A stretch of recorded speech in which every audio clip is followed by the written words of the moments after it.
Welcome back to the Mid-Year Mitch YouTube channel. In today's episode, we're going to try to fit this front end on the 63 Corvette. Unfortunately, it doesn't go to plan, and we're going to have to order a new front end from Dynamic Corvettes. We're getting a press molded one for this car, so we're going to jump to the back of the car, do the finish work on there, get some splash shields on it, some bonding strips, sand the quarters, and I'll show you what happened to this, why this one isn't going to work on this car specifically. So be sure to stick around. So I'm going to jump to the front end.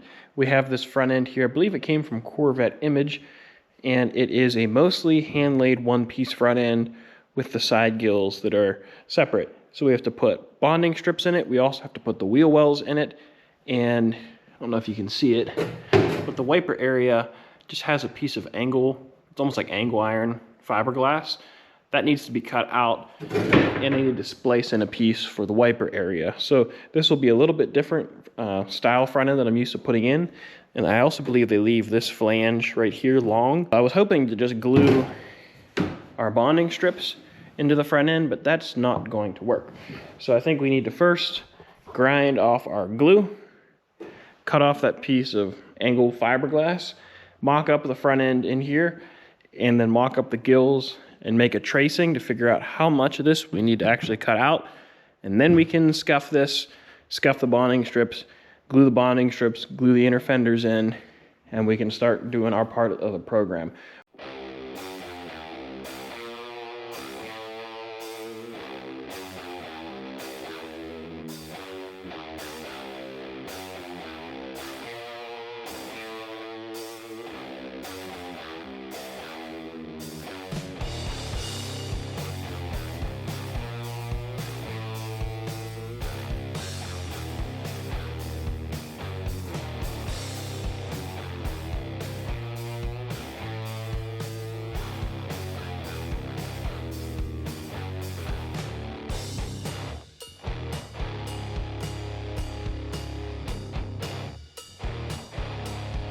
Okay, this car is definitely trying to test me between the glue issue popping up, figuring out that this flange was long so I couldn't glue the bonding strips in, and now this debacle we're having in the windshield wiper area. So right now I have an old piece from, I believe, the Field Find split, a piece of the cowl here, and you can see that we have a pretty decent body line here. It's a little bit wide, but I could still manipulate this and I could get this body line or this door gap to work, and everything fits around the cowl. It looks nice. This is how it's supposed to be. Now if we take this off, get this out of the way, we'll use this piece to splice into this. I was just going to splice off of here and fill it in, but we're having some other issues here. I already scalloped out this little piece in the bonding strip to make room for this. But let me get this into position and show you our problem. So with the front end supported by the chain hoist up here, now let's go to the back here. You can see that this is mostly pushed up against here. You can see there's a little bubble in the fiberglass. Right, oop, the camera just rotated, that was wild. But you can see there's a little bubble there, and this can't go any further back. I really don't know why. But look at the size of this gap. I mean, you can get your thumb in there. That is not the way that is supposed to be. And then if I grab my gill and we hold it up, we can see it just has a little bit more of a gap. Like it fills that gap just a little bit more, but not enough.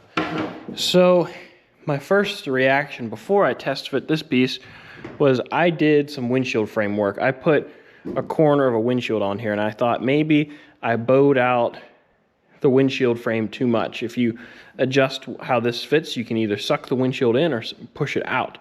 But then I remembered we used our windshield frame blocks to test it, but also all of our holes for the rivets line up. I never re-drilled these. These are the original holes in this windshield frame that went to this firewall. So I know all that fits properly. Those are the bonding strips that came off of it. The floor fit up nice. All that stuff fit up really good. So it's not the windshield frame or the firewall fit. We know all that stuff is correct. So now if we pick up on the front end here where the windshield wiper grill would be, pick it up and push it back, I can force this back and get a pretty decent gap. I also noticed it was a little narrow whenever I compared the gold grill area to this. So if I kind of pull this out and push it in, I really don't like really don't like whoever scalloped that out. That's, It's not a great look. We could probably make it work if I suck it back all the way, do a little bit of grinding here, and there'll have to be a little bit of filling here. It's not ideal, but look how far back I had to pull this. This whole thing is overlapping. So it doesn't feel like it's touching as much back here. So I think I'm just gonna cut this off a little bit short. Let's start with that. And I think the other side is the same exact way, which tells me the other side actually might be worse. I don't know. But if I pick it up and push it, it's still not great.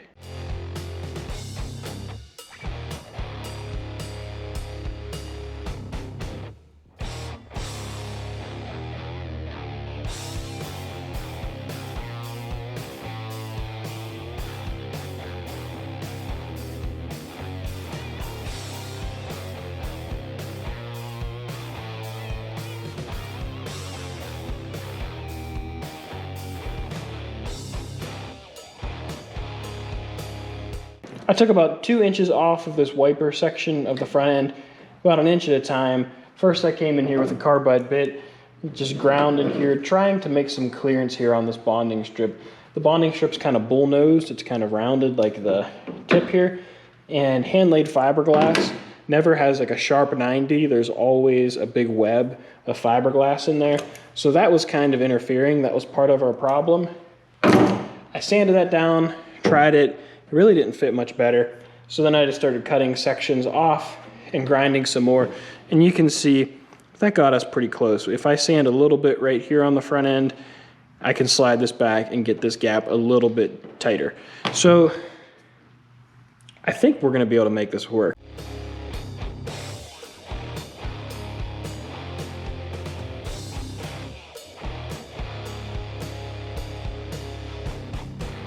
We're jumping over to the driver's side, and I had to pull this front end really far back to try to get these gaps to line up. And you can see how much this cowl panel is back. So I think I'm gonna do the same thing. Let's cut here, and I'm struggling to see how this is gonna work. So I spent some time trying to fit this, and I unclamped it because it's really not worth showing. I couldn't get it much better. So I looked around in my scrap pile and I found a piece of this front end, which was from that 67 Roadster that I did. And if you lay this on top, you can see that this cut line here actually has the paint on it still. So this would have been the door jamb on that 67. If I line it up in this gutter, it follows this transition basically perfectly. But that's with this panel shifted over this way, overlapping this edge. Really, this panel should be sitting a little bit over, like probably about that much. Then if we lay it on the underside, look how much of a stick out we have. So it should be somewhere in the middle. I measured it's about 3/4 of an inch. So if you're splitting the difference, we're only shifting this part over just the material thickness right here. So what would that be, like 1/4 inch, 3/8 of an inch, something like that? Not very much compared to how big the gap is. So to me, what it looks like is if somebody was supposed to put their cut fixture on the bottom, maybe they put it on the top and they cut this too short. Because typically, especially with this being a hand-laid part, they typically give you extra to help you blend and make sure your door fits, because every door is shaved a little bit differently and every front end is trimmed a little bit differently, but something is not right here. So one thing you could do is if you had your hinge pillar installed, this flange right here is what bonds to the front end. So you could have that installed, you could get your front end close, put some foil tape on the hinge pillar, grind this edge thin, taper it back, hand lay fiberglass all along here, pull the front end off, flip it upside down, grind the underside, and then fiberglass the underside, sand it, and now you've filled that gap. The only problem is you're probably gonna see this line right here in the sun. You typically see fiberglass repairs, especially whenever they're this big and on a curve. and being by the door, it's not ideal. And since this is a whole new part, it'd be easier just to replace it at this point with a different one. So I adjusted the front end again and put the hood on it just to make sure the hood didn't shrink this way without having that cross support in it. Maybe it was tapered. But if we put our hood in here, there's no hinges, there's no core support. It's literally just laying in here. You can see it's a pretty parallel gap the whole way back. It's not perfect. It's a little tight here and there, and I could shift it around, but it's close enough to show us that this is in the ballpark. Since we can't work on the front, let's jump to the back. So we have the quarter panels installed, and I want to sand off the loose glue here. Let's just get it smooth with 80 grit on the DA.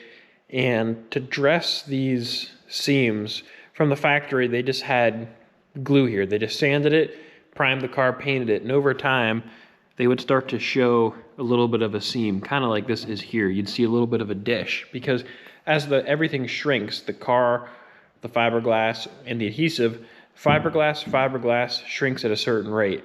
The adhesive shrinks at a different rate. So if it shrinks a little bit faster or a little bit more, you'll see that little dish in there. So what I've done in the past is sand this. I've put fiberglass filler in this. I've hand-laid fiberglass in there. You could put Duraglass in there. Do your research, figure out how you want to proceed. I typically leave that up to the customer or to the body shop that's doing it because they know the process. They're putting their name on it. I just like to sand it, get it smooth, and let the next guy deal with it. So we're gonna do that. We need to install these bonding strips in the back. So this one's for the passenger side. I scuffed up the back sides of these. I need to scuff this up. We need to put foil tape on the valance so we don't get any glue on it. And we'll just stick this guy in place where it goes. It'll be pretty easy. We have to sand these splash shields, and I gotta pop this out. This is the driver's side. Gotta scuff this, and we'll glue these in place. Pretty simple jobs, shouldn't take too long.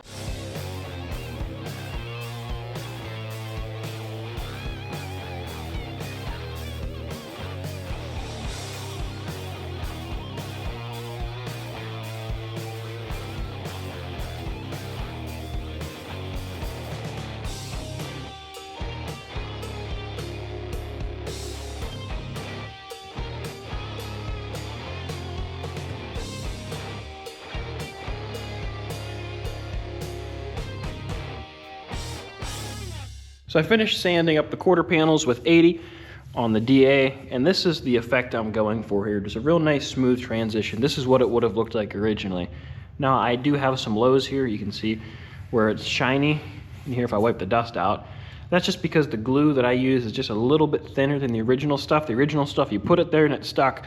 This stuff kind of sagged a little bit, which is why we had some down here. It's okay, it's not gonna hurt the structure or anything. You're just gonna have to V this out and make sure it's filled properly. You can't do like a 100% factory type seam. This side had a couple more lows if I remember, yeah. But it's still a nice smooth transition. What we care about is it's flat through here. So this looks great. I'm happy with the way that turned out. Now I sanded all these bonding strips with 36 grit, and I cleaned off the adhesive. Now it's perfectly fine to leave little bits of adhesive here and there, just as long as it's flat and smooth. We're gonna mock it up, make sure nothing interferes, and if we're good, we're gonna clean everything up, and we're gonna put glue through here, and then on this seam the whole way around, clamp it up, and we're good. Oh, goes Greg and his Chevelle. So under the belly of the beast here, you can see up in this corner, this is where that splash shield will go. It bonds to the car up here, and it bonds to the quarter panel through here. You can faintly see where I ground down. That other bonding strip goes back on the quarter panel. It goes up to the deck, up to the quarter panel bonding strip, and it grabs the taillight panel. So it's important to make sure that you have a good relationship here. If we go this side, you can see what that splash shield looks like installed. And I always start with this one. If you ever get confused, the driver's side has the hole in it for the radio and the taillight wiring, and you just kind of want to get that centered up fairly close to how it was. And again, make sure that this relationship looks good. So we're going to start off with this one because it's harder to wrestle in. We want the quarter panel to be clamped in place. and then we'll work on these back ones. But everything looks like it fits good.